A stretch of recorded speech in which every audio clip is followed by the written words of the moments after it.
Tonight's talk, this is the most popular talk we've ever done in 15 years.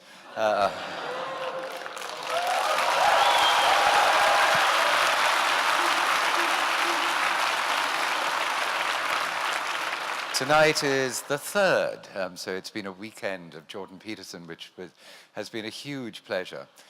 For anyone who doesn't know him, and last night I think it was one babe in arms, and tonight it's probably my mother. He was associate professor at Harvard University and is now the professor of clinical psychology at Toronto.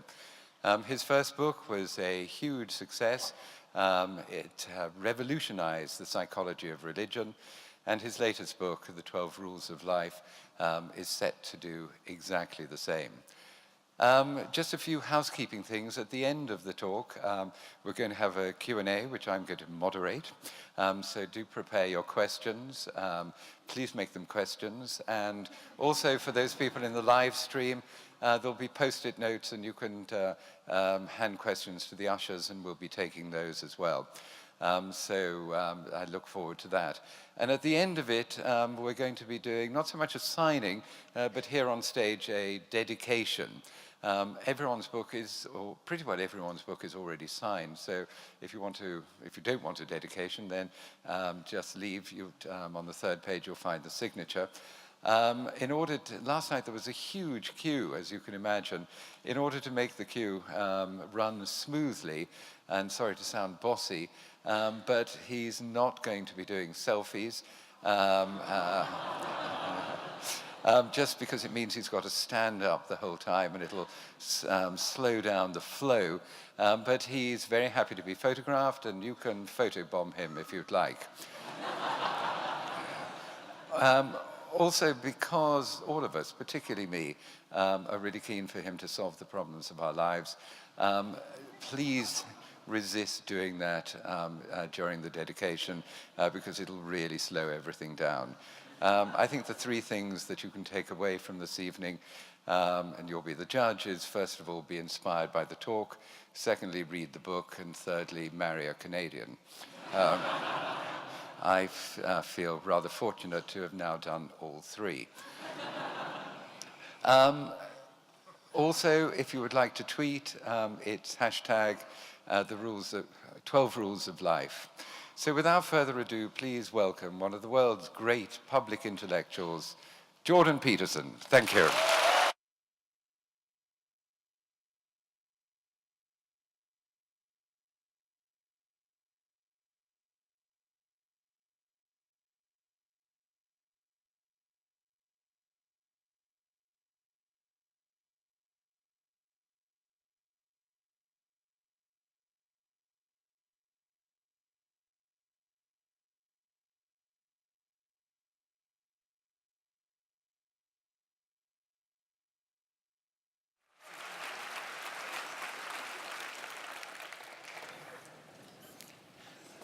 Well, that was nice.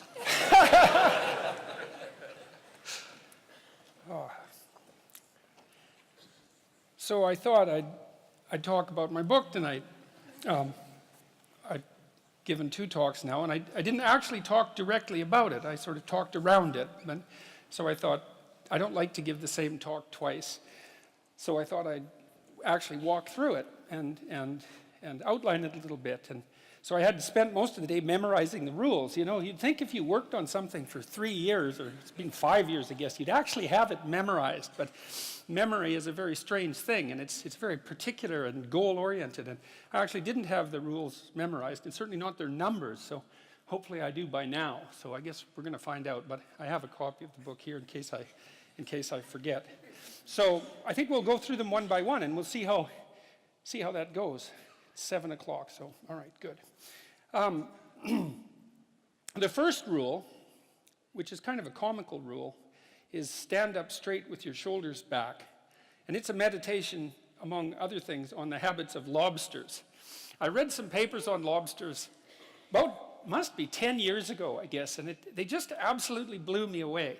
And one of the things I've really loved about being a psychologist, and there's many things, but I've really loved psychoanalytic theory and the great clinicians, the behaviorists as well. I mean, Freud, Jung, Adler, Carl Rogers, Abraham Maslow, the behaviorists like Skinner and the cognitive behaviorists. I mean, I've learned a tremendous amount from reading the clinicians. And so if any of you are interested in psychology, I would really recommend reading the great clinicians, because you learn so much about life. It's crazy by reading them. So that's been fun. But then on the entirely other end of the spectrum, where I've learned most about psychology, is from the really low, what would you call them, the really science-oriented animal behaviorists. That's where they turned into the neuroscientists, right? They were the animal behaviorists, first of all, and then they turned into the neuroscientists. And I've learned a tremendous amount from them. They're such clear thinkers.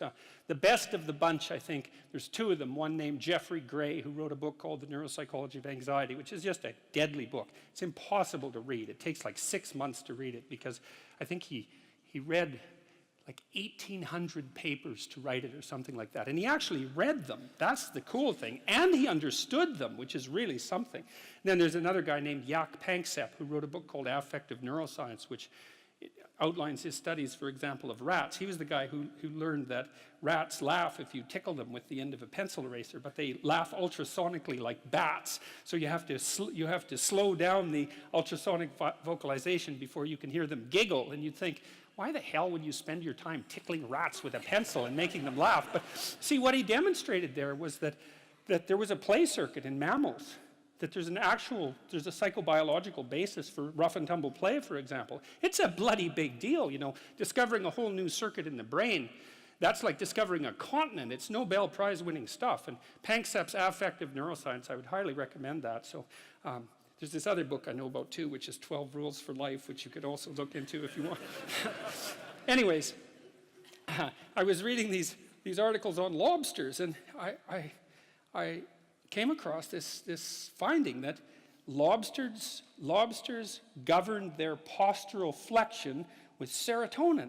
And I thought, God, that's so interesting. It's so flexion is to stand up straight. Eh? I thought, wow, that's so interesting, because, you know, depressed people crouch over. I wonder if there's any link between those two things. And then I went and read a whole pile of papers on lobster and lobster neurochemistry. Lobster neurochemistry is actually quite well understood, because they have a fairly simple nervous system, right?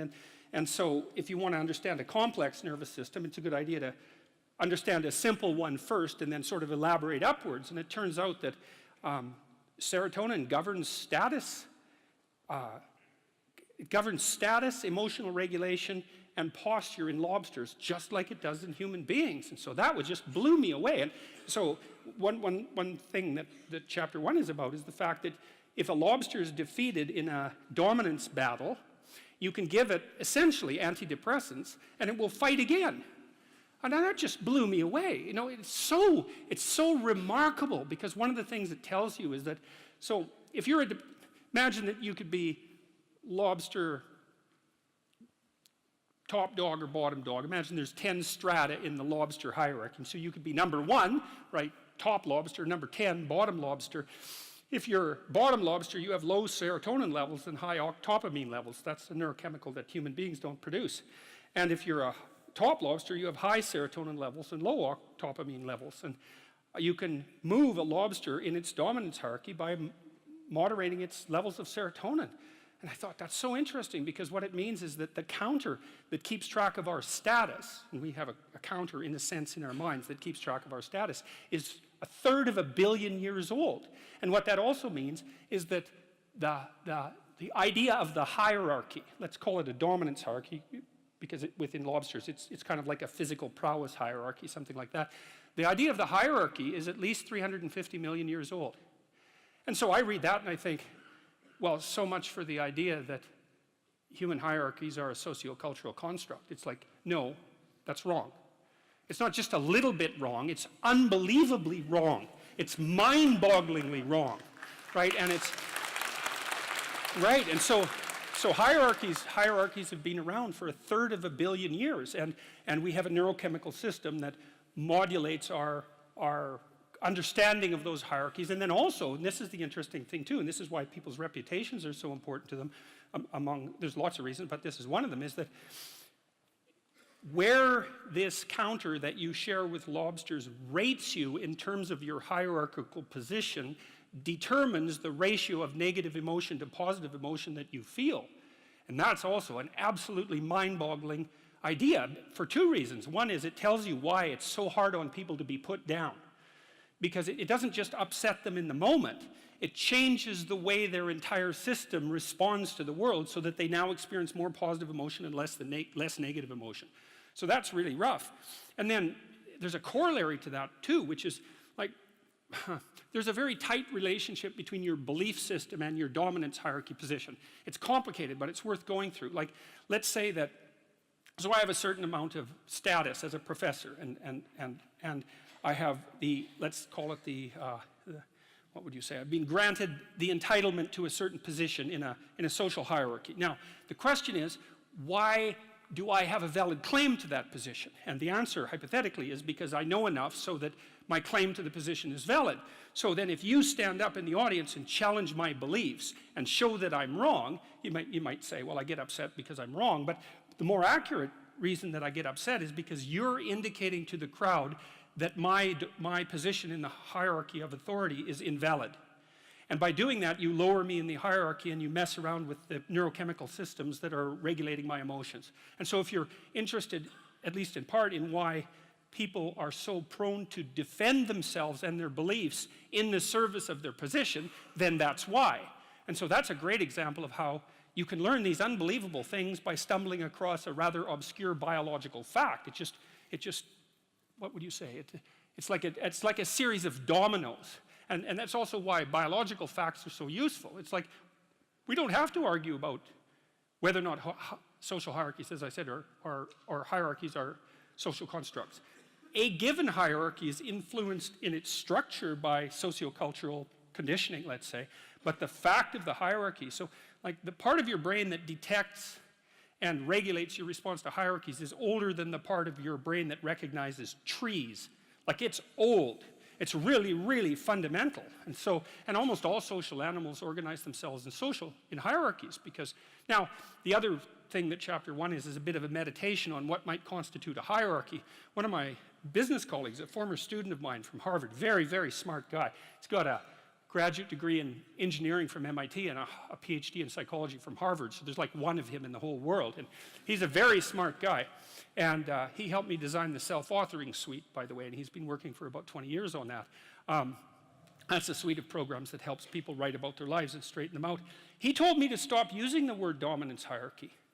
And he said the reason for that was that it was infested with Marxist presuppositions. And it really bothered me when he first said that, because I've been using the word for years, dominance hierarchy. He said, we had a discussion about that. He said, well, it's predicated on the idea that you climb up the hierarchy, human hierarchy, as a consequence of the expression of power. It's like, that's wrong. You climb up valid hierarchies as a consequence of the expression of competence. And that's actually technically right. He was exactly the right person to tell me that, because he had done his PhD on what predicts success in Western hierarchies. And the answer is quite clear. General cognitive ability, some prefrontal ability as well, which was what he specifically tested. So intelligence, roughly speaking, although it's a little bit more elaborate than intelligence, but that's close enough. And trait conscientiousness accounts for about 50% of the variance in long-term success. And you think, well, hey, how do you want your society to be structured? It seems pretty good to me that smart, hard-working people are the ones most likely to succeed. That's not a bad empirical test of the validity of a structure, you know, especially given how much vagary there is in life. Lots of random things happen to people, but it's better to be born 3 standard deviations above the mean in intelligence in the West than it is to be born 3 standard deviations above the mean in wealth in relationship to where you'll end up when you're 40. So he said to use the word competence hierarchy, or we decided that, and I think that's much better. So chapter 1 is a bit of a meditation on the nature of hierarchies and the biochemistry of hierarchy, but it's also an injunction about how to present yourself, because you want to present yourself to the world in a manner that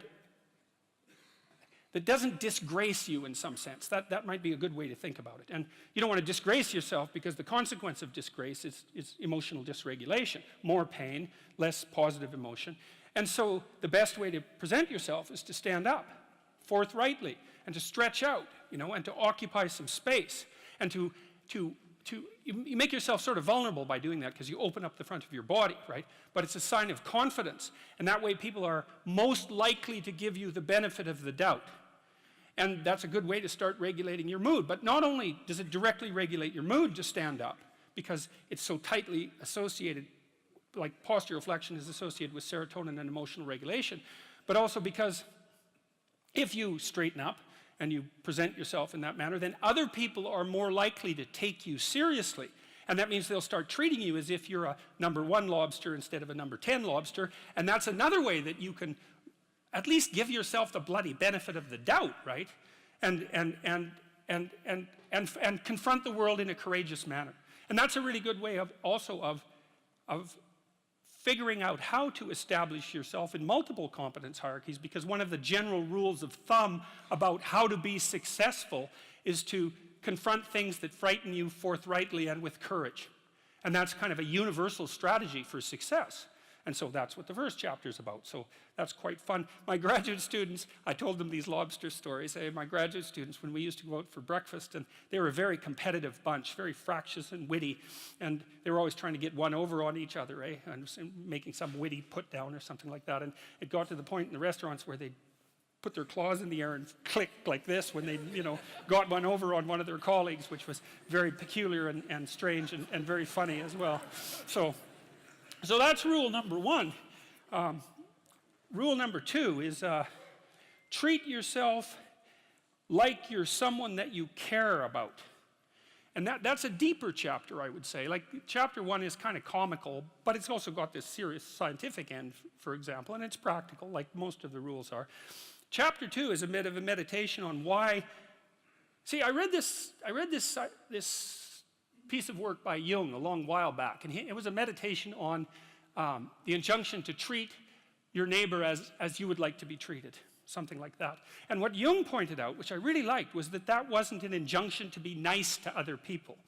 It was an invitation to reciprocity. It was something like this. It's like, you should figure out how you would like to be treated, like you were taking care of yourself, not how you would like people to respond to you. It's more important than that. It's like, imagine you had a child that you really cared for, and someone said, well, people will treat this child exactly like you want them to, but you have to figure out what that is. And so then you'd have to sit down for like a month and you'd think, okay, well, how do you want your child to be treated? You don't want everyone just to be nice to him, you want people to challenge him, and you want people to discipline him, and you want people to tell him when he's wrong. It's like, you don't just want everyone to be nice. That's pathetic. It's pathetic. There's no challenge in that. And so, well, you want to treat other people like you would like to be treated. Well, then you have to figure out, how would you like to be treated? And while you'd like people to fawn all over you and just lay everything at your feet, it's like, no, that's not something you'd wish for someone that you were taking care of. And then there's an additional problem, which is it's often the case that people will treat other people better than they treat themselves. That happens extremely frequently. So one of the things I pointed out in chapter 2 was that if you have a dog and you take him to a vet and the vet gives you the prescription medicine, you'll go buy the medicine and you will give it to the dog and you will do it properly. But if you go yourself to a doctor and you get a prescription, there's a 30% chance you won't even pick up the medication. And if you do, there's a 50% chance that you won't administer it to yourself properly. And so I really thought about that. When I first came across that statistic, it was another one of those little facts. I thought, what the hell's up with that? It's like, you'll do it for your dog, so obviously you'll do it for something you care about, and you're conscientious enough so you'll actually do it. So like, why wouldn't you do it for you? Your dog likes you, even your dog would rather that you did, but you don't. And it's actually one of the reasons that modern medicine doesn't work nearly as well as it could, because people just don't take their medication. And it's not only because they don't take care of themselves. There's some skepticism about doctors, but you could be just as skeptical about the vet. So it's a deep meditation, I would say, and it's what I've done with these rules is they're very simple rules, and they're kind of comical and tongue-in-cheek in some ways, but what I've tried to do is like pull them apart and show what's underneath them, and to go down as deep as I possibly can. And in rule 2, it's a bit of a meditation on why people don't like themselves very much. And I think there's 2 reasons really, and one is that we're fragile and damageable and imperfect in multiple dimensions all the time, and that often just gets worse.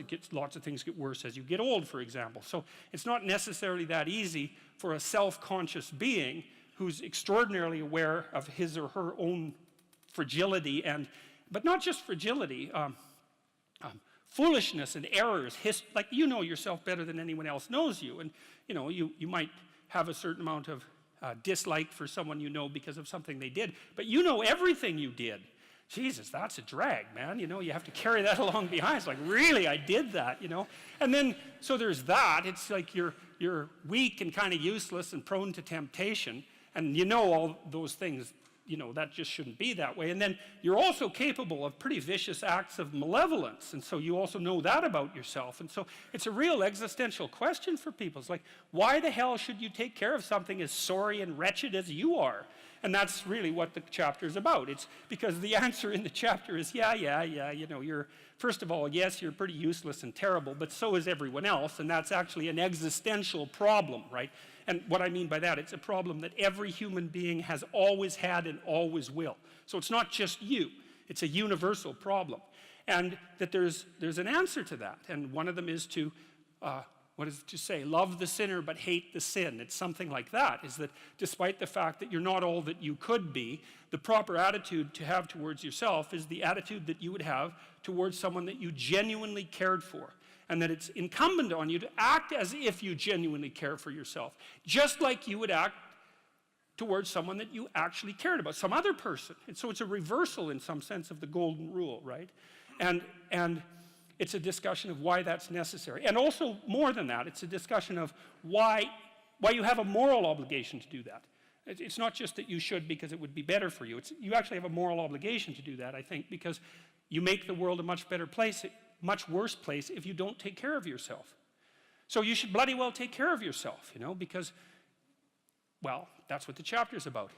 It's partly because you have something valuable to bring into the world.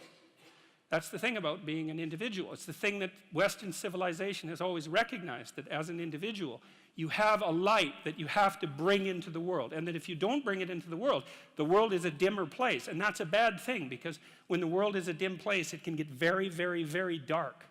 And so it's necessary, not just so that you feel better, not just so that you're a #1 lobster, none of those things. You need to take care of yourself because you're in the best position to do that. And it's necessary for you to take care of yourself. Despite the fact that we're mortal and vulnerable and self-conscious and capable, not only capable of doing terrible things, but actually do them. Despite all that, you still have that responsibility.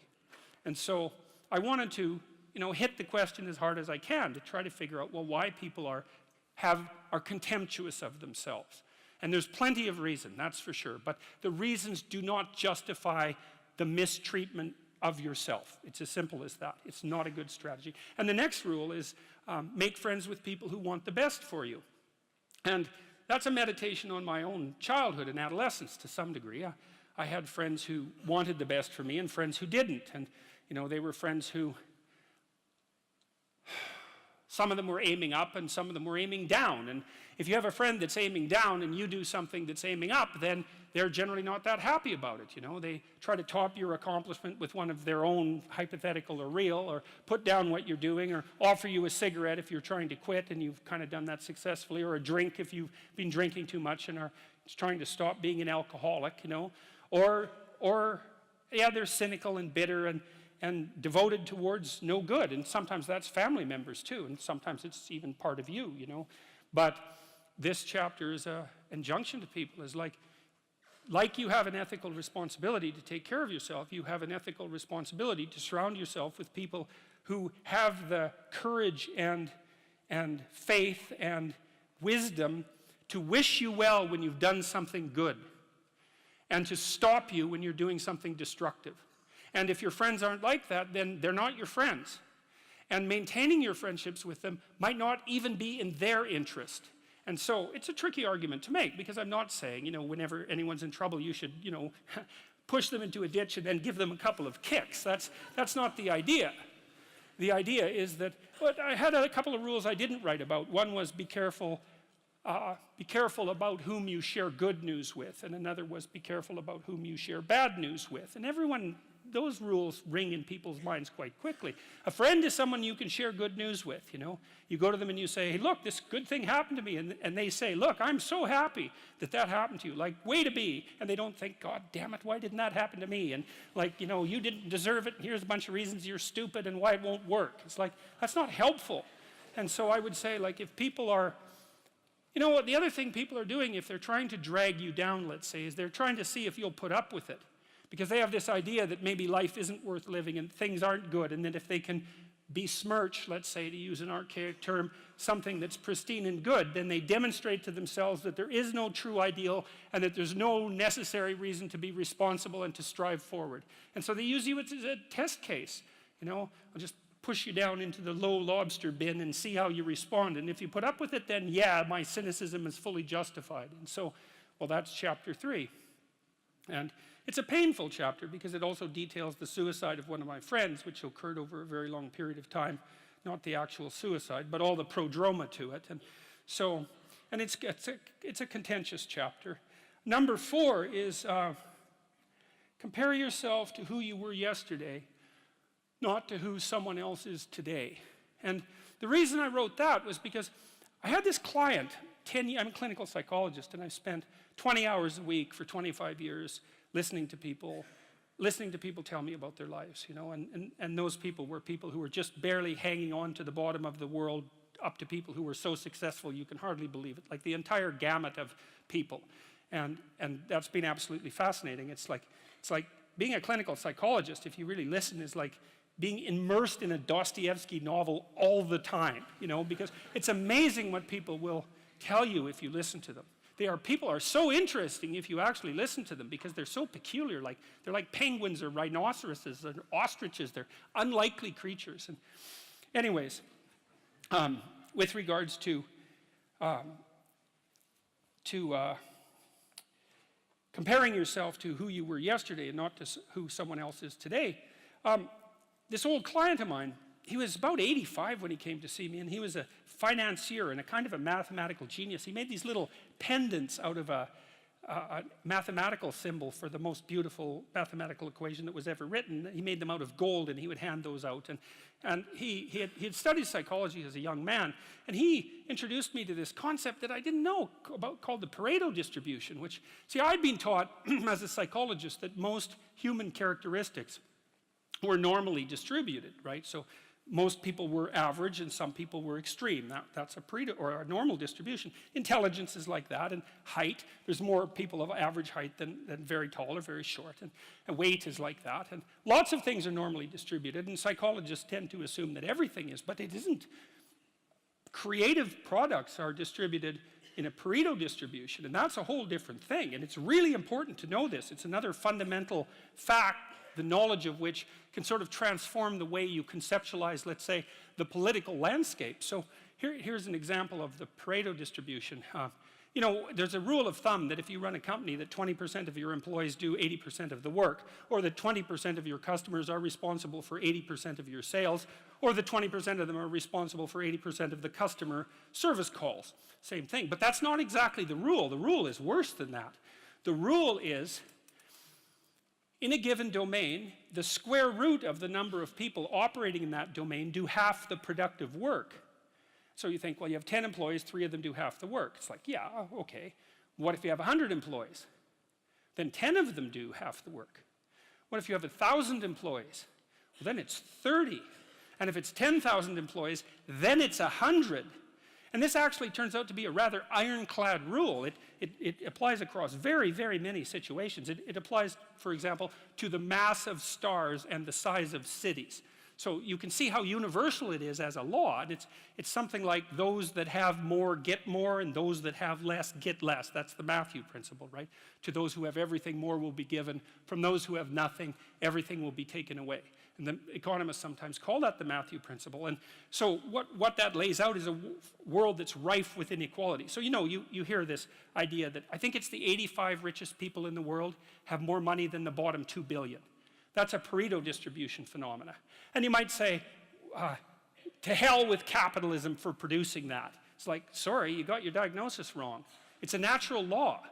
It's no matter what society you study, you get a Pareto distribution of wealth.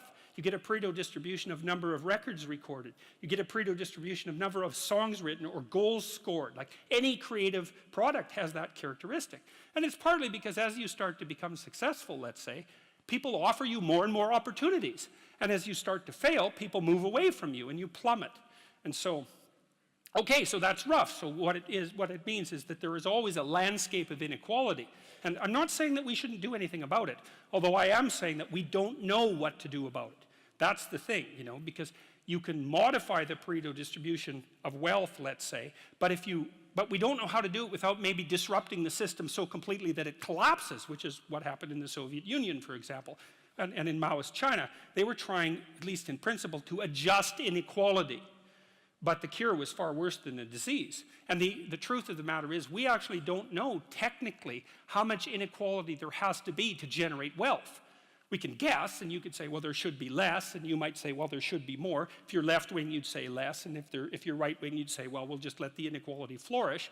But we do know that it's inevitable, and we also know that we don't know how to regulate it. So, there is inequality. What that means is there's always going to be people around that are better at something than you are. And that's a problem, because you can get jealous, and you can get bitter, and you can get resentful, and worse, you can get hopeless, because you look like. I have this friend of mine. He told me something so funny. He was decrying his lack of success in the world, and he compared himself to his roommate, and he said, his college roommate was doing much better than he was. And his bloody roommate was Elon Musk. It's like, really? It's like, oh, you're not doing as well as Elon Musk. Well, you can see it would take it rather personally, because they were roommates and everything. It wasn't like he was doing badly. He was doing pretty damn well. It's like, I'm not as good as Elon Musk. It's like, yeah, well, you and 7 billion other people, But I thought it was instructive because you have to be careful who you compare yourself to. Now, you can't just not compare yourself to successful people, right? Because then you don't have anything to aim at. And one of the things I learned from Jung, this was a cool thing, I'm going to make a real lateral move here. Jung thought the book of Revelation was appended to the Bible because the Christ in the Gospels was too merciful. He was too nice a guy. Now, he's an ideal, right? And Jung said, wait a second, an ideal is always a judge.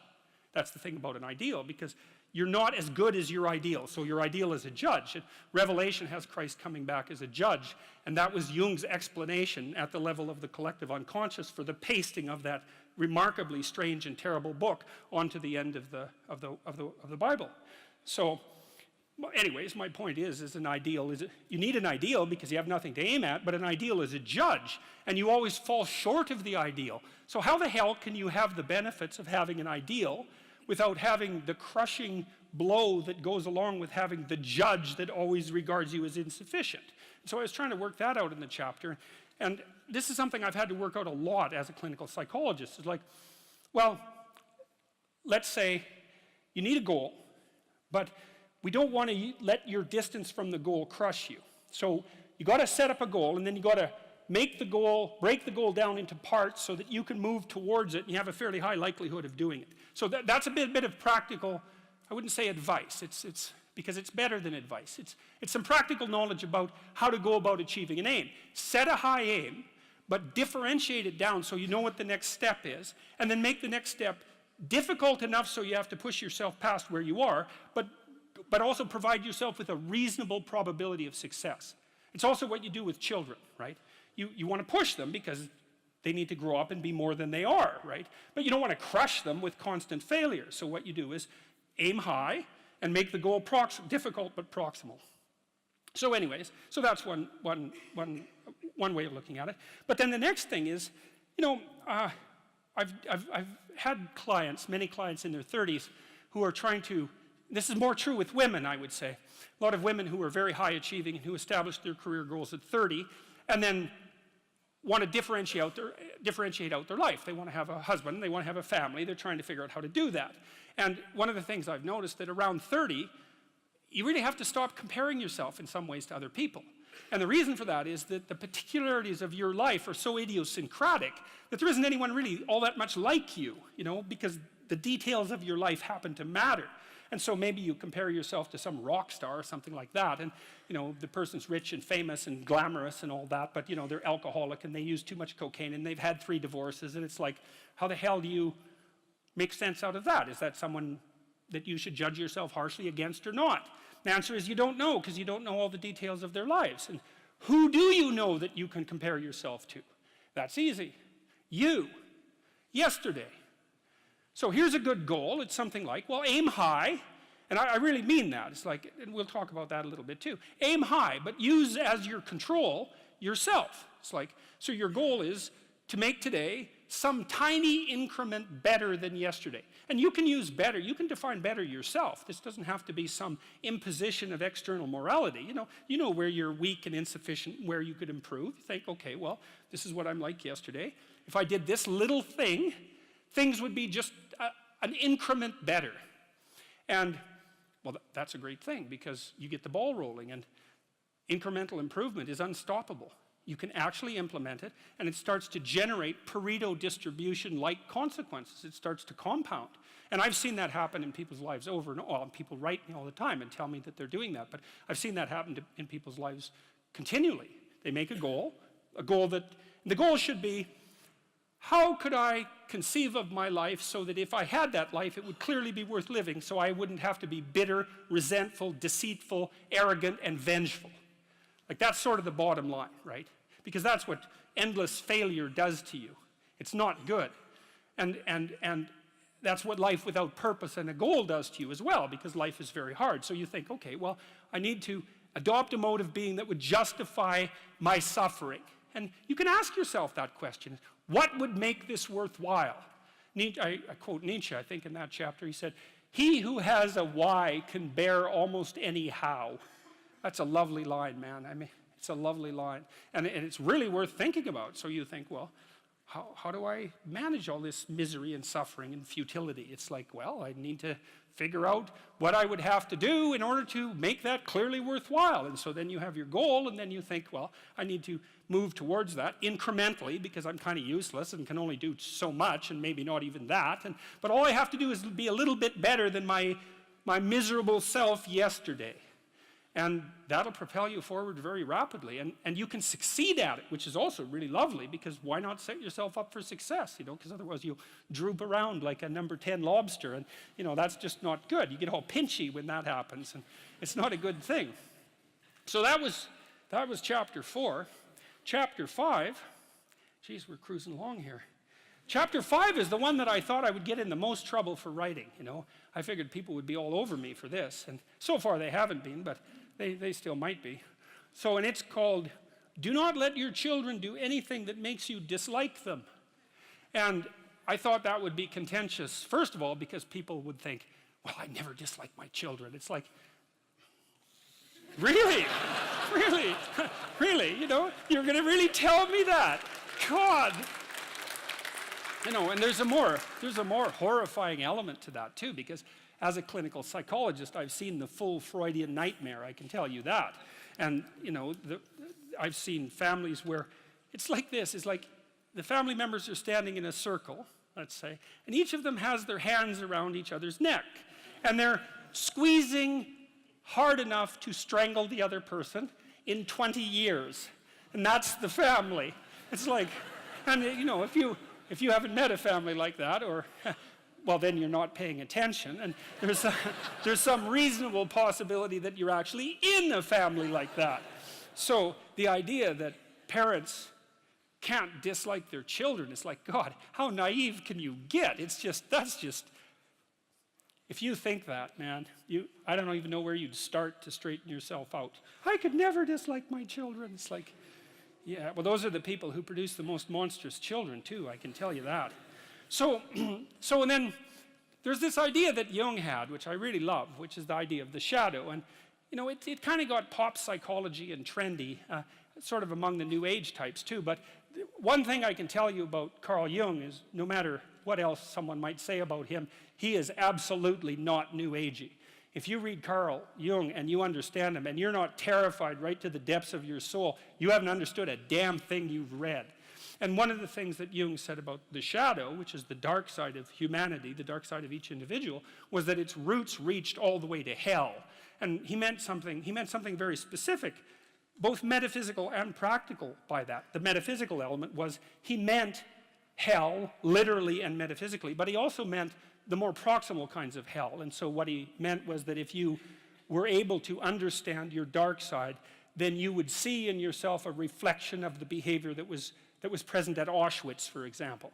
And that the reason that people don't take the dark side of themselves seriously at all, and even confront the fact that it exists, is because no one wants to see that reflected within them. And no wonder, like it's absolutely no wonder. Jung also believed that that confrontation with the shadow was an inevitable barrier to enlightenment, that there was no, Joseph Campbell, who is a popularizer of Jung to some degree, has become well known for saying, follow your bliss. And Campbell learned virtually everything he knew from Jung. But Jung, that isn't what Jung said at all. He said, pursue what's meaningful and you'll encounter that which you least want to encounter.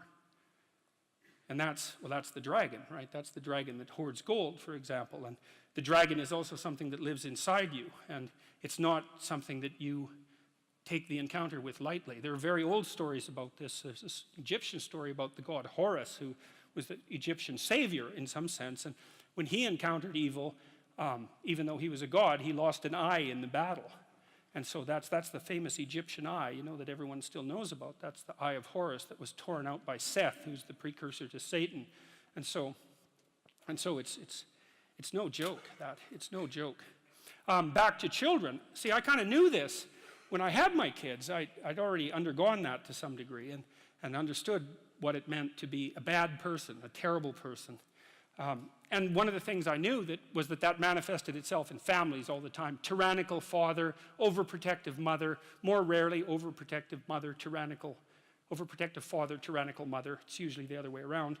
And the terrible pathological familial drama that Freud made much of in the early 20th century. I'd seen that in many, many situations. Dismal, brutal, awful.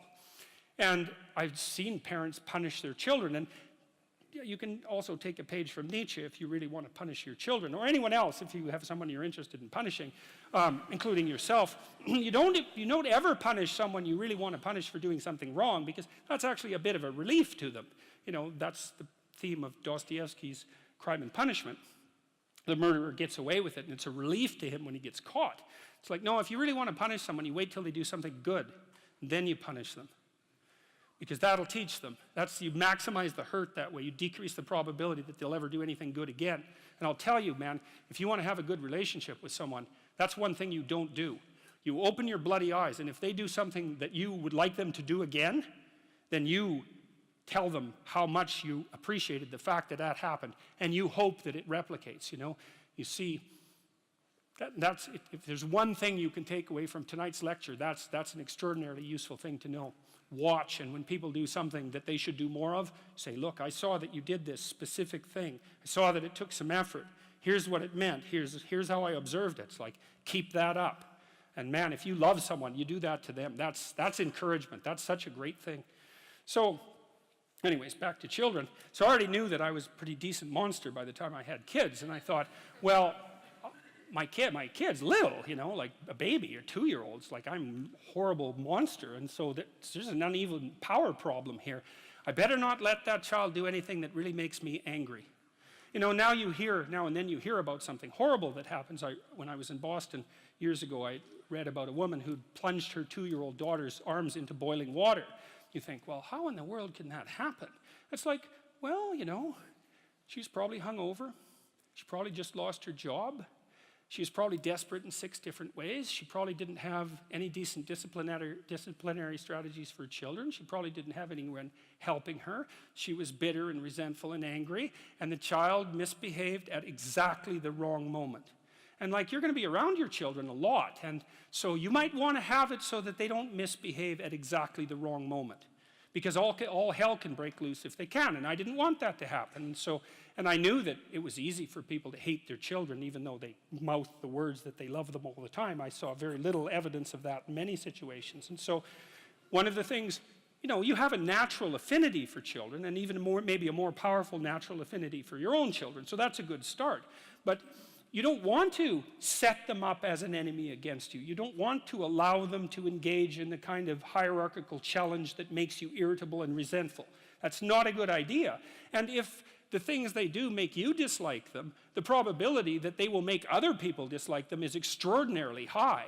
And so you can consult your own irritability. And you can say, look, kid, I used to tell my kids this, when they were 3 or 4. I'd say, look, I'm not in a very good mood. And I'm likely to be unreasonable, so it would be best if you'd go in your room and play for a while. It's like, I like you, man. You're a great kid, but like, get the hell out of here for a while. And they were fine with that. We'd trained them already at that point to be able to go play by themselves in their room, which is something a kid should be able to do anyways. But you need to know what sort of monster you are if you're going to be a good parent. And if you think, oh, I'm not a monster, it's like, oh, yes, you are. You're just an unbelievably unconscious monster. And that's actually the worst kind. So, and then the other thing about that chapter is there's an idea in it, and it's an idea that I think is well supported by the relevant literature, which is that your fundamental job as a parent, especially of a child from 0 to 4, is to make that child eminently desirable socially. So you're a successful parent if, when your child is 4, all sorts of other children want to play with him or her. That's really that's like if you want one marker of whether or not you've been successful, that's it. Now, some children are a lot harder to get along with than others, and some children have a harder time playing. And so I'm not saying that every parent who has a child that isn't popular at 4 is at fault for that. I'm not saying that. I'm saying the reverse, which is you can be sure that you've been successful if your child is not popular exactly, but desirable as a playmate. And so then you think, well, what have you done for your child? Well, you've opened up the entire world of children to them. So because they know how to play, which is a very deep knowledge, and it starts to become inculcated probably at the breast, and certainly in the course of rough and tumble play at about 2 years of age. It's a deep embodied knowledge. They know how to play, like a good, well-trained dog knows how to play. You meet a new dog and you go like this, and the dog goes like this. You think, oh, that dog, I can go like this and it won't bite me, right? It knows how to play. And a kid who's awake and alert is just like that, like a well-socialized kid. If you know anything about kids, is you can take a 4-year-old and make a little play gesture at them and they'll smile right away and start playing just right now. And that's what you want for your kids. And then everywhere they go, other kids like them and will include them in their play. And play is the way that children develop. And so if other children include them in their play, then the children develop. And the poor kids that don't get befriended at the age of 4, the literature on this is crystal clear. If your child is an outcast at the age of 4, the probability that anything can be done about that is almost 0, no matter what you do. And I hate to be so blunt about that, but I know the literature, and that's what the literature suggests. And then the other thing is, if you don't allow your children to engage in dislikable behavior, then adults will like them, because adults actually like kids. One of the things I loved about having little kids in Montreal, I lived in a poor area in Montreal. There's a lot of rough guys around there, and we used to roll our daughter around in a stroller, and these rough guys, like, God only knows what they were up to. They were rough-looking guys. We'd roll our daughter by them, and they'd like smile, and they'd crouch down and make little goo faces, and they were. I tell you, one of the great things about having little kids is they bring out the best in other people. You see a whole side of humanity, even among the darker parts of humanity. You see a whole side of them that you wouldn't normally see, and it's lovely. And the thing is, if you're good to your kid in the real way, you can help them maintain that tremendous attractiveness that they have as young children, and to respond to adults properly, like a puppy that wags its tail instead of growls and goes for your ankle. And then wherever they go, adults welcome them and teach them things and pat them on the head and smile at them genuinely, instead of saying, oh my God, here comes that couple with that goddamn brat again. Which is that's a horrible thing to do to a child, because then everywhere they go, all the goodwill is false. There's nothing that you can do to someone that's more terrible than to put them in a world where all the goodwill directed towards them is false. That's a terrible thing. So anyways, that's chapter 5. And chapter 6 is it's a rough chapter. I spend a lot of time reading about totalitarianism and about atrocity, like some many, many brutal things, brutal beyond the capacity of imagination even. And I read a lot about individual criminals and serial killers and those sorts of people too, trying to get to the bottom. One book I would really recommend is a book by Karl Panzram, which is an autobiography. Panzram is the name of the book. And he was a rough guy, man. What were his dying words to his executioner, to his hangman? He said, hurry up, you Hoosier bastard. I could kill 10 men in the time that it takes you to hang me. That was his dying words, He said, I wish the human race had one neck so that I could put my hands around it and squeeze. that was Karl Panzram, and not many people like that write autobiographies, but he did, and he told you why he was like that and why he thought that way, in case you want to find out, which I would recommend, by the way, because it's very useful to know such things. But now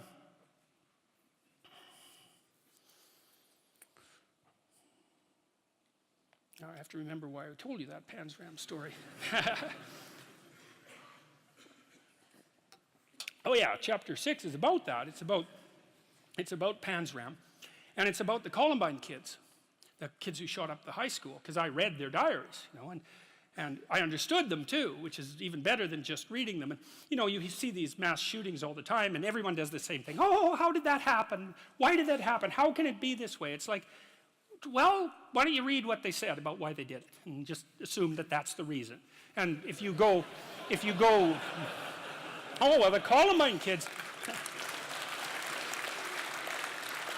oh yeah, it was like, oh, they must have been bullied. Oh yes, because the natural response of anyone who's been bullied is to go arm yourself to the teeth to plot the destruction of the entire city. I think it was of Detroit, to line your entire high school avenue with bombs and then to go and shoot your classmates. That's what happens when you're bullied. It's like, no, that's not what happens when you're bullied. That's a stupid explanation. It's shallow beyond belief. And it really emerges only because people don't want to contend with the real issue. And the Columbine kids, well, they were contending with the real issue. They basically said quite forthrightly that in their own arrogant estimation, being itself was corrupt and unnecessary, and it would be best if it was eradicated in the most brutal possible way as fast as possible. And you get to places like that if you dwell on revenge for 3 or 4 years in your mom's basement. You can go to very dark places, and so that's what chapter 6 is about. And, Panzram, who was very brutally treated when he was a kid, and the Columbine guys who, had their ups and downs, but nothing compared to Karl Panzram, say, were judges of being and decided that it was flawed and that they were the ones to set it right. And so it's a rough chapter. But it's more than that. It's a meditation on resentment, because resentment is a key human motivation. And I would say it's a great teacher. To listen to your resentment is one of the best things you can possibly do. You have to admit that it exists first, and then you have to admit to the fantasies that it's generating, and you have to admit to what you would regard as the way out of it. So that's all very difficult, because it means learning things about yourself that you probably don't want to learn. But resentment only means one of two things. It means either like shut the hell up, grow up, quit whining, and get on with it. That's one thing it means. Or someone is playing the tyrant to you, might even be you, and you have something to say and do that you should say and do to put it to a stop. And so and resentment can show you the pathway to doing that. It's a meditation on resentment, and one of the principles that I extracted from that is, like, a resentful person wants other people to change. And if you're resentful, then your motivations aren't trustworthy. In fact, they're very, very dark. And that's why I went to the extreme with people like Panzram and the Columbine killers. Resentful people who want to change the world are not to be trusted. What should you do instead? How do you treat your own resentment? I would say, well, I read this great line in a T.S. Eliot play called The Cocktail Party. And in it, this woman comes up to a psychiatrist. I think this is in this chapter. And she says, I'm having a really rough time of it. I'm suffering badly. My life is not going well. And then she says, I hope that there's something wrong with me. And the psychiatrist says, well, what the hell do you mean by that? And she says, well, here's how I look at it. There's either something wrong with the world, and I'm just in it, and that's how it is. And then, like, what am I going to do about that? Because it's the whole world. Or maybe I could be fortunate and there's something wrong with me that's causing all this unnecessary suffering, and if I could just set it right. I could learn and I could set it right. And so, well, I've been thinking about that for a very long time, and I think, well, if your life isn't going the way it is, you can find someone else to blame, which is pretty convenient for you and also relatively easy, or you could think, okay, I don't like life. I don't like the way my life is unfolding. Maybe I don't like life in general because it's tragic and tainted with evil. How do I know if my judgment is accurate? And the question is, well, have I really done everything I possibly could to set my life straight? Because maybe I shouldn't be judging its quality or the quality of life itself or being itself, for that matter, if I haven't done everything I possibly could to set my life straight. Well, so there's a task. Solzhenitsyn, who I'm a great admirer of Solzhenitsyn, his book, The Gulag Archipelago, was one of the things that brought down the Soviet Union. And he said that one man who stopped lying could bring down a tyranny. And, he said that with some authority. I think you could easily make the case that The Gulag Archipelago is the greatest book of the 20th century. I mean, there's other contenders, obviously, but he said when he was in the Gulag camps, meditating on how the hell he got there, and he had a rough life, man. I mean, first of all, he was on the Russian front at the beginning of World War II, and then he was thrown in the Gulag camps, and that was just the beginning of his adventures, man. He had a rough life. And he was in the camps, and he was thinking, what the hell? Like, how did I get here? What's going on? I mean, he had Hitler and Stalin to blame, right? So if you need someone to blame, man, Hitler and Stalin, that's great. But that isn't what he did. He said he meditated for a while once he realized that he might have something to do with, in some strange way, with the way things turned out for him. And he said he went over his life with a fine-tooth comb in his memory. And he thought, okay, where did I go wrong? But by my own judgment, when there was a path in front of me, when did I take the path that I knew I shouldn't take? Because you all know that, right? Sometimes you don't know if what you're doing is good or if it's bad. It's just ignorance. You just don't know. But sometimes you bloody well know, and you do the thing you know you shouldn't do anyways. That happens a lot. And why do you do that? Spite is part of it, stupidity. There's all sorts of reasons, but you certainly know you do it. Solzhenitsyn thought, okay, well, what would happen if I took responsibility for where I am in this concentration camp, and then I went over my whole life and tried to figure out all the things I did that were wrong by my own estimation that increased the probability that I would get here, and then what would happen if I tried to set them all right now in the present? And that's why he wrote The Gulag Archipelago, and one of the consequences of that, as I said, was it sped the dissolution of the Soviet Empire. So, hey, that's not bad, eh? Like, you make a real confession, you really repent, you do your penance, which is writing this book, and you completely change the geopolitical landscape of the world. It's like, and that's worth thinking about, because it's not only Solzhenitsyn who did that. Nelson Mandela did something quite similar. It's not so impossible. And so the idea that what you should do if you're feeling resentful about the nature of being or suffering too much for your own life, let's say, is straighten the damn thing out. Like, seriously, try it for a year even. Try it for a week. Try not doing the things you know you shouldn't do. Try not saying the things you know to be false. And just watch what happens. You might as well give it a shot, right? Because you say, well, I'm all in for a year. I'm going to do things right.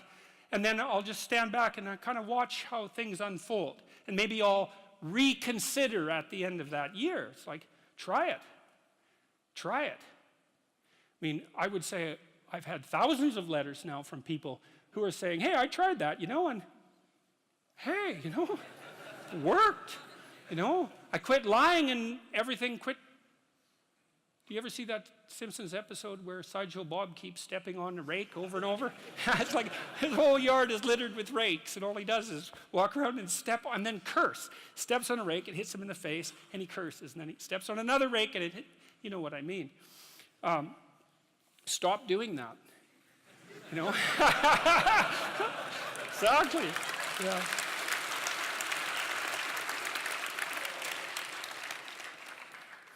I don't know if we'll get through all 12 rules. I guess you'll have to read the damn book. Anyways, Rule 7. Rule 7 just about killed me. Like, I've had a lot of bad health in the last year, and having to rewrite Rule 7 coincided with one of those periods that lasted about a month, and it was the hardest chapter by far, and it went down the deepest by far, and it was really hard to get right. It's called Do What Is Meaningful, Not What Is Expedient. And I'll just tell you a little bit about the chapter, because I figured something out in it and then explained it, something that took me decades to figure out. So there's this idea, it's a very deep Christian idea, that the Messiah is the person who takes the world's sins upon himself, right? That's a characteristic of Christ, right? It's something, the idea is something like Christ died for your sins. It's like, what the hell does that mean exactly? And partly what it means, and I would say a slightly corrupted form of Christianity, is that you just have to believe that happened and you're redeemed. It's like, well, that's We'll leave that aside for a second. But there's an idea there, a psychological idea. And you know that because the idea doesn't go away. It's lasted for thousands of years. It's like, well, so the idea signifies something. It has a psychological reality independent of its metaphysical reality, whatever that might be. And so I've thought about that for a long time. It's like, what in the world does that possibly mean? And then I realized, and Jung knew this, Carl Jung knew this, that it was associated with this idea of the shadow. I had this client once who, her parents, man, they were pieces of work.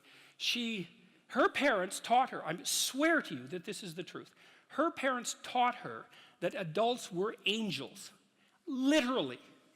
And when I saw her, she was about 30, and she had a lot of strange symptoms of sorts I'd never seen, psychosomatic symptoms.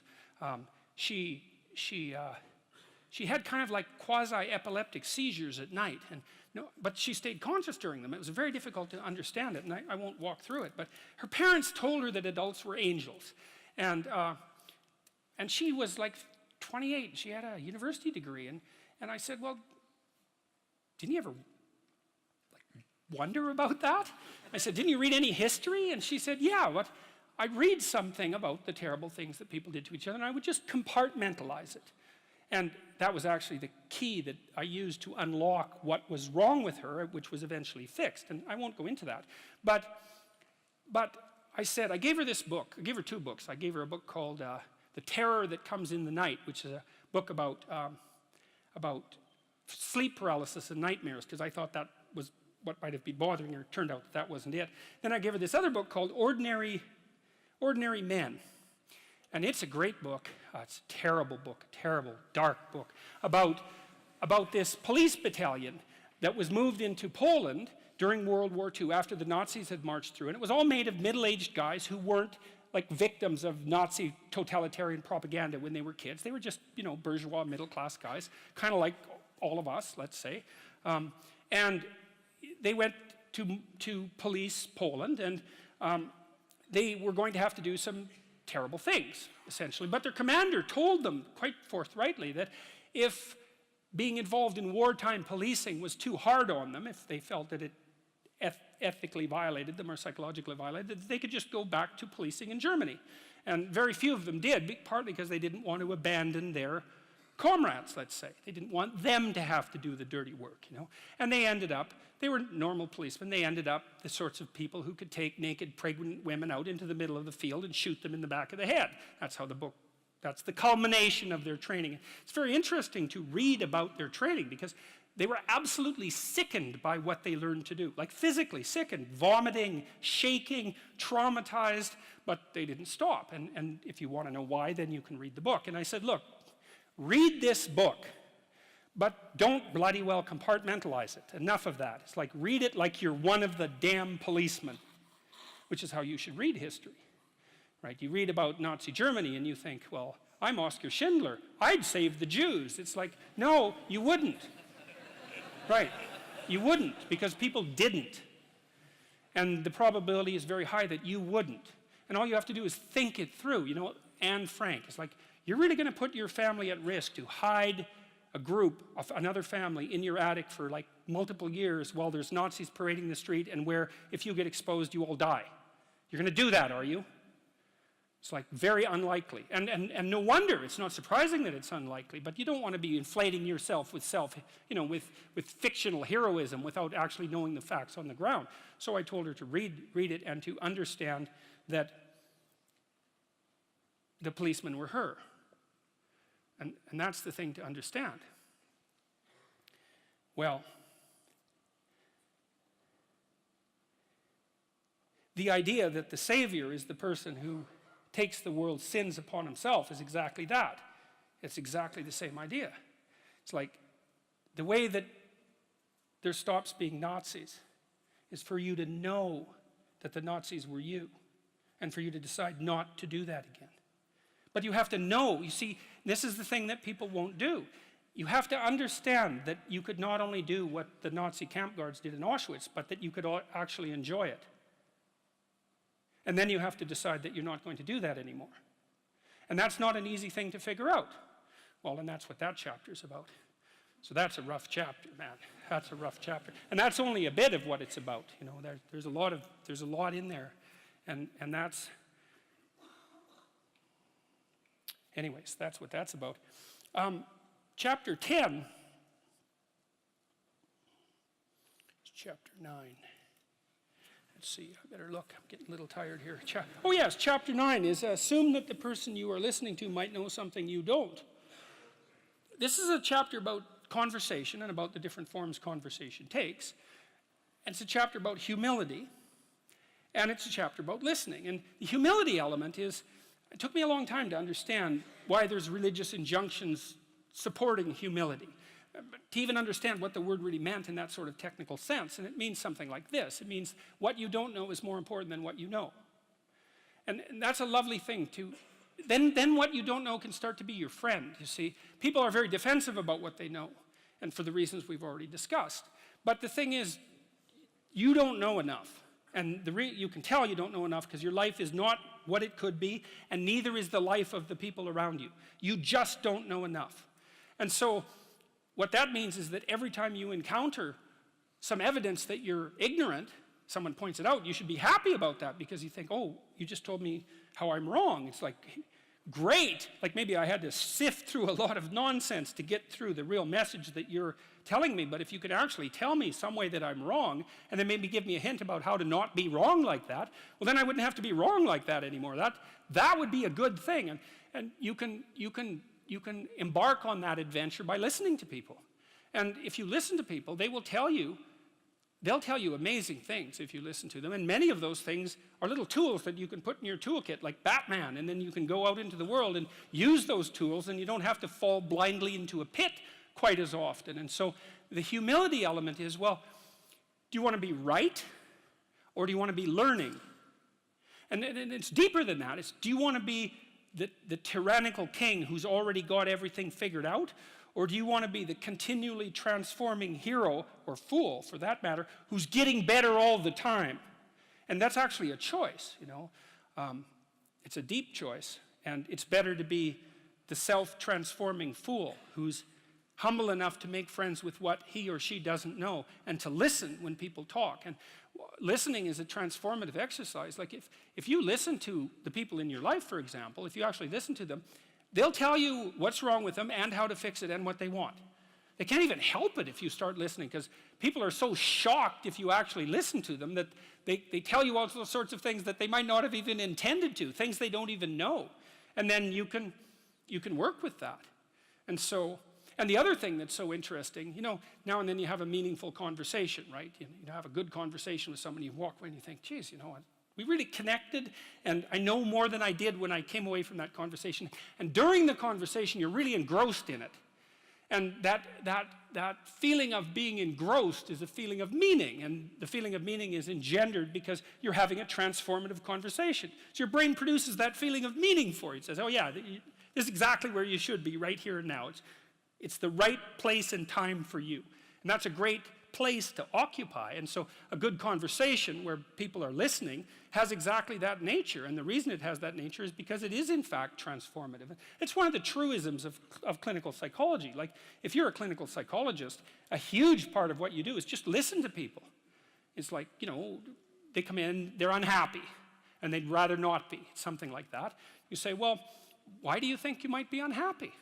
And they don't know. They have some ideas, and they may have to ramble around for like a year before they figure out why they're unhappy. They get rid of a bunch of reasons why they thought they were unhappy that are untrue, and then you kind of get to the heart of the problem. And then you might ask them, well, if you could have what you wanted so that your life would be okay, what would that look like? Then they have to ramble around a bunch about that because they don't really know. But the listening will straighten them out because people think by talking. And in order to think, you have to have someone to listen, because it's very hard to think. Hardly anyone can think. And even the people who can think can only think about a limited number of things. But almost everybody can talk. And you can listen to yourself talk, and if someone listens to you, then you also have a foil for your thoughts, right? Because you can watch the person when you're talking and see if you're boring or see if you're amusing or if you're engrossing, all of those things. And so listening, that's a very good thing. I outline a Carl Rogers dictum. He was a famous clinical psychologist. This is another great little tip. Rogers said, here's a trick to tell if you're listening. So let's say someone lays out their perspective for you, and then what you do is say, look, here's what I think you said. I think you said this and this and this and this and then this. Is that right? Have I got what you're saying right? And maybe the person says, God, you haven't been listening at all. And, then they have to straighten you out, or maybe they say, yeah, you got it. And then the nice thing about that is that you summarize their argument for them, which can be very helpful, and for you, but also you don't get to make the person into a straw man. So like if you're arguing with your wife, let's say, or your husband, big party is going to want to win. And that's stupid, because if you win, you get to be top lobster, but they get to be bottom lobster. And if you want to live with bottom lobster, then like more power to you, but I wouldn't recommend it. Right, because you don't want that. You want to defeat your wife in an argument. Oh, well, great. Like if she was going to disappear tomorrow, no problem. But like you're going to live with defeated, miserable her for the next week? That's no good. So you listen and you think, okay, well, here's what I think you said, and maybe even make it a little stronger and more elaborated than was the case with the original utterance, so that you get the damn argument right. And because you don't want to win, you want to fix the problem. That's the winning. And so the summary with listening is so useful for that, because the person can say, well, yeah, that's what I meant. It's like, then you have to grapple with that. And Rogers said, well, people usually won't, because if you live with someone and they tell you the truth about the situation, it usually means that there's something really stupid that you're doing. Well, them too, but there's something stupid that you're doing, that you're doing, that you actually have to stop. And, that's difficult and unlikely, but well, if you don't stop, then you get to have the same damn problem every day or every week for the rest of your life. So it's probably better to undergo the misery of stopping it than the misery of continuing it. But that's the injunction to listen. Rule 11 is, don't bother children when they're skateboarding.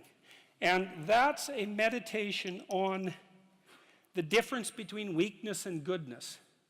You see, one of the things that's happened in our society, and especially with regards to our attitude towards men, but also our attitude towards the masculinity in women, so it's just as toxic for women, is that we seem to have concluded that strong men are dangerous, and that's partly because we think Western culture is a tyrannical patriarchy, and the only reason you get to the top is because you misuse power. And so all the men who are at the top of the hierarchy are all misusing their power, and they're all tyrannical, and all the guys who have the aim and ambition to achieve that are just tyrants in training. And that's sort of the basic attitude that we have towards our own culture and towards young men now.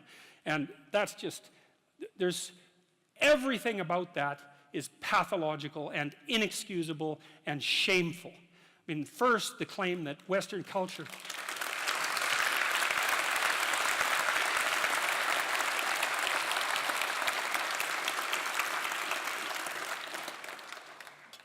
the idea that Western culture is primarily a patriarchal tyranny is like, well, first of all, it's historically ignorant beyond belief. Because compared to what exactly? Like, how many civilized countries are there in the world? 3 dozen? The rest of them are run by brutal thugs, right? And it isn't just thugs at the top, man, because that isn't how it works. In a country that's corrupt, the corruption is spread through the entire country. So, and we're not like that, and that's that. I mean, Western culture is fundamentally honest, and I can give you an example of that, because people don't like that idea. eBay proved that. Because here it did. It was a very interesting thing, because when eBay first popped up, like the cynic would say, eBay's not going to work because I don't know you. You live on the other side of the country. You're going to send me junk, and I'm going to send you a check that bounces. And that'll be the end of eBay, right? Right, that's what a cynic would say. And then what happened was that brokers popped up and they said, well, look, we'll guarantee the exchange, right? For a fee, 10%, we'll make sure that you don't send junk, and we'll make sure your check doesn't bounce. And what happened was the brokers couldn't find enough business. And the reason for that was all the transactions were honest. All of them. It's like if you are on eBay and you have a reputation of less than 99%, there's actually something wrong with you. Okay, 98%. But really, it's that tight. And so the default position was, you're offering this, I'll buy it, we'll make the exchange fairly. And what happened was a bunch of capital that was frozen, technically speaking, junk that people had that other people could need, got freed up, and eBay freed up a tremendous amount of money for people, and it was all a consequence of default honesty. And we also know that one of the best predictors of success in Western world is conscientiousness, and conscientious people are honest and have integrity and are dutiful and do what they say they'll do, and that's a really good predictor of long-term life success, especially as a manager and administrator, something like that. So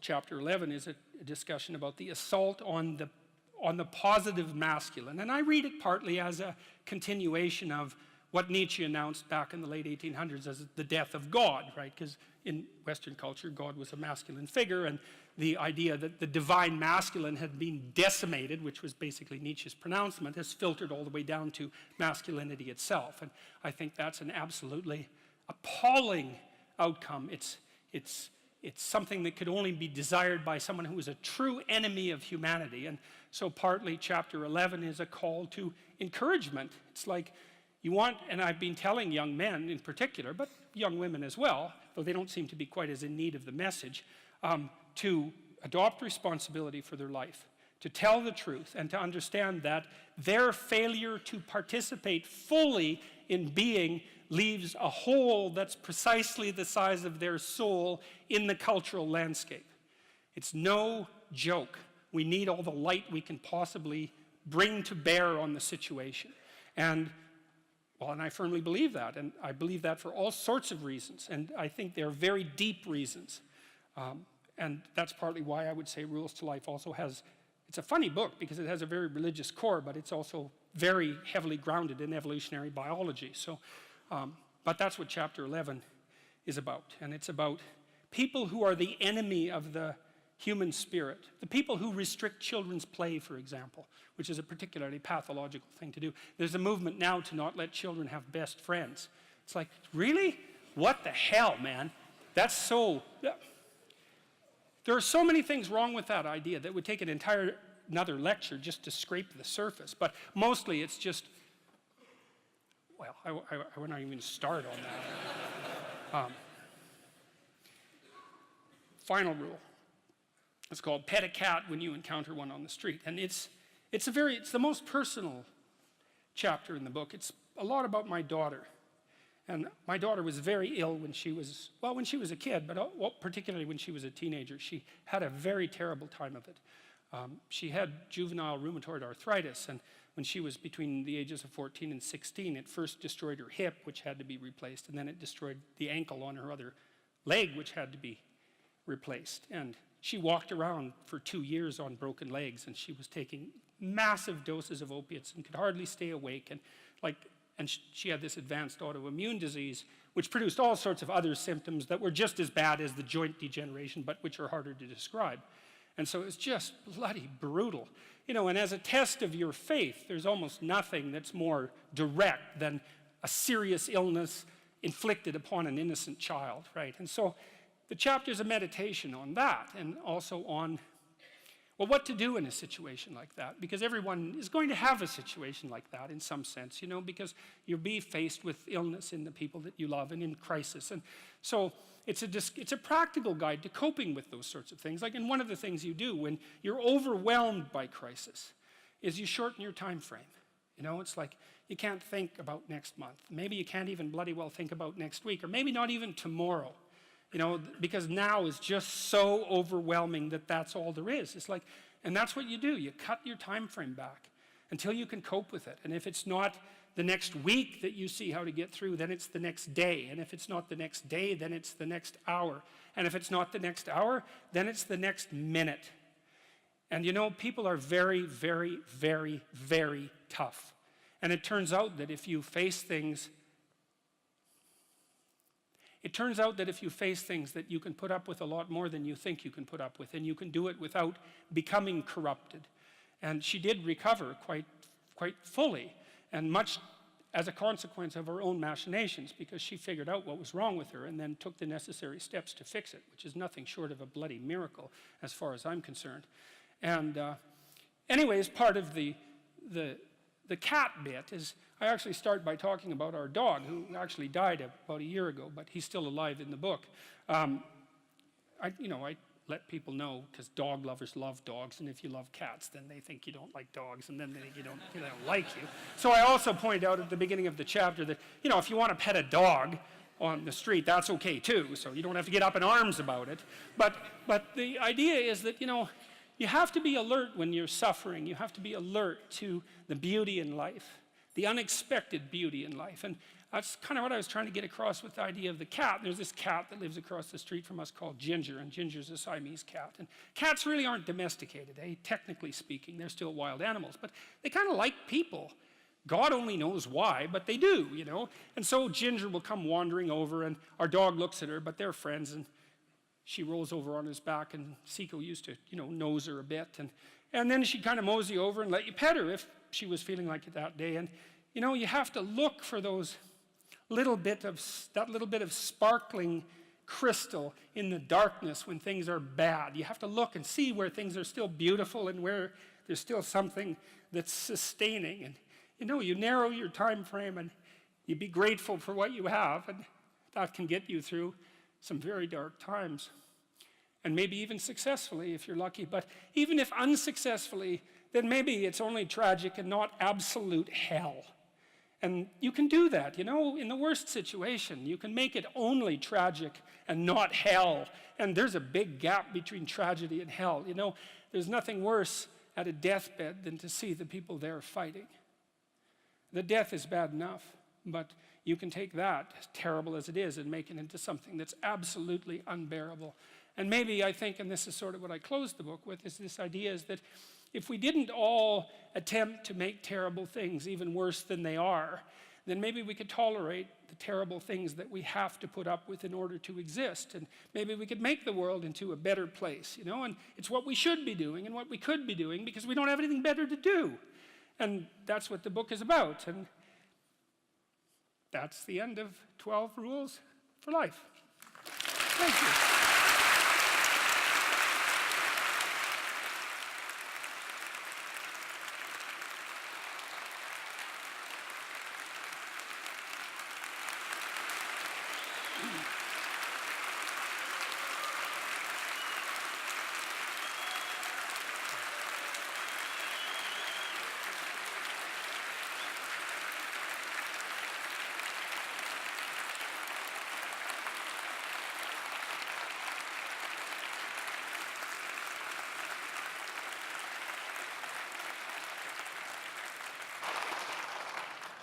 Well, we've overrun joyously, and normally I would have sort of cut the talk and done something so we can have questions, but I really didn't think it was appropriate.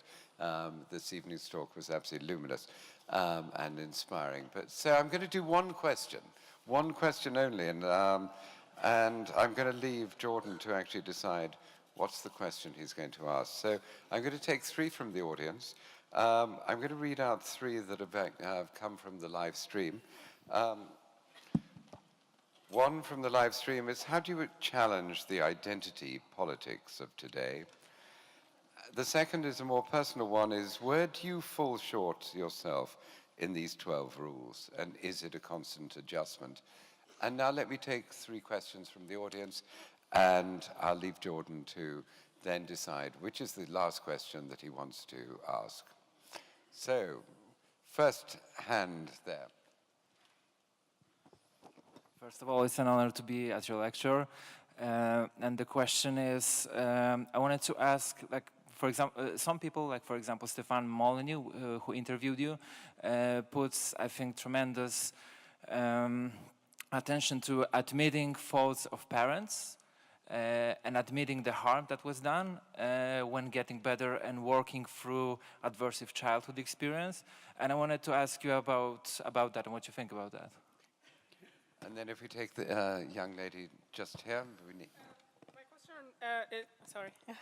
My question is about chapter 9, about being humble and listening to what your enemies are saying and criticizing you. I'm a kind of person who kind of speak my thoughts, so I speak them to my friends and see how they bounce at them. I noticed that there's always a group of of my friends who always criticize what I'm saying and not even try to understand where I'm coming from. And I've always wondered how to deal with that. I mean, I want to listen to what they're saying, but they're not understanding they're not trying to listen to what I'm saying. So what would you do in that situation? I'm going to answer that very briefly. Okay. There's a line in the New Testament that's relevant to that. Do not cast pearls before swine. And what that means is that if people are not listening to you, stop talking to them. And that is the best piece of advice that I can give you. And what happens is that if you stop talking to people who aren't listening to you and start watching them instead, they will tell you what they're up to. But so if you have things to say them, but you find people that will listen, talk to them. The ones who aren't listening, pull back. Because you're devaluing what you have to say by offering it to an audience that does nothing but reject it. And that's a good guideline to life in general. So pull back. Yeah. And our last question is gentleman over there in blue. Thank you, Dr. Peterson. It brought a smile to my face when you mentioned the work of John Taylor Gatto, and I just wanted to know what you think the relationship is between the classic trivium and the Holy Trinity, and if there is, how has that changed over time? I'm going to leave you to answer one question only. Okay. And then... Okay. And, Well, look, and then you're going to be back on stage dedicating. Yes, okay. I think I'm going to answer, where do you fall short in these 12 rules? Is it a constant adjustment? You know, like I wrote these rules. Why did I write these rules?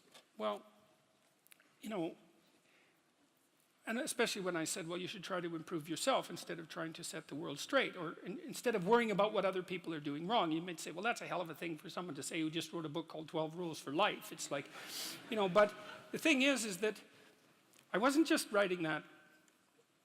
I was writing that for me as much as for anyone else. And I really mean that sincerely. You know, I had an opportunity to spend somewhere around 5 years meditating on how you should conduct yourself so that your life is what it could be. And like, I'm in the group of people that I'm advising. You know what I mean? It's like all of these things are very difficult, to stand up straight, to remember that, and to treat yourself like you're someone worthwhile, and to make friends with people who are good for you, and to tell the truth, or at least not to lie. I mean, these are all ideals, right? And especially taken as a whole, they constitute a kind of ideal. And you never attain the ideal.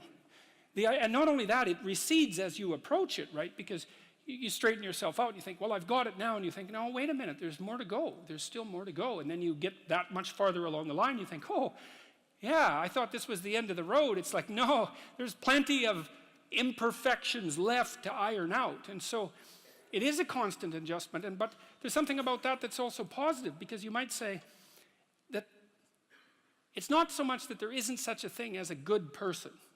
It's that our idea of what constitutes good isn't right. Because a good person is someone who's trying to get better. And no matter how good you are, there's better that you can get, but the real goodness is in the attempt, right? It's in the process, to use somewhat of a cliche. You know, there's this, and I'll close with this, and it's a good way to close. You know, and this is a psychological observation. The central figure of Western culture is Christ. And we can look at that psychologically, because Christ is the dying and resurrecting hero. And what does that mean psychologically? Well, it means that you learn things painfully. And when you learn something painfully, a part of you has to die. That's the pain. You know, when a dream is shattered, for example, a huge part of you that constituted that dream, maybe even the biological substrate of that dream, has to be stripped away and burned. And so life is a constant process of death and rebirth. And to participate in that fully is to allow yourself to be redeemed by it. And so the good is that process of death and rebirth, voluntarily undertaken. It's like you're not as good as you could be, so you let that part of you die. And if someone comes along and says, you know, there's some dead wood here, man, it needs to be burned off, you think, well, that stuff's still a bit alive. when that burns, it's going to hurt. It's like, yeah, well, no kidding. But maybe the thing that emerges in its place is something better. And I think this is the secret of human beings. This is what we're like, you know. Unlike any other creature, is that we can let our old selves die and let our new selves be born. And that's what we should do. And so, where do I fall short in these 12 rules? Well, endlessly. Because, well, here's a way of thinking about it. Until the entire world is redeemed, we all fall short. And that's probably a good place to stop.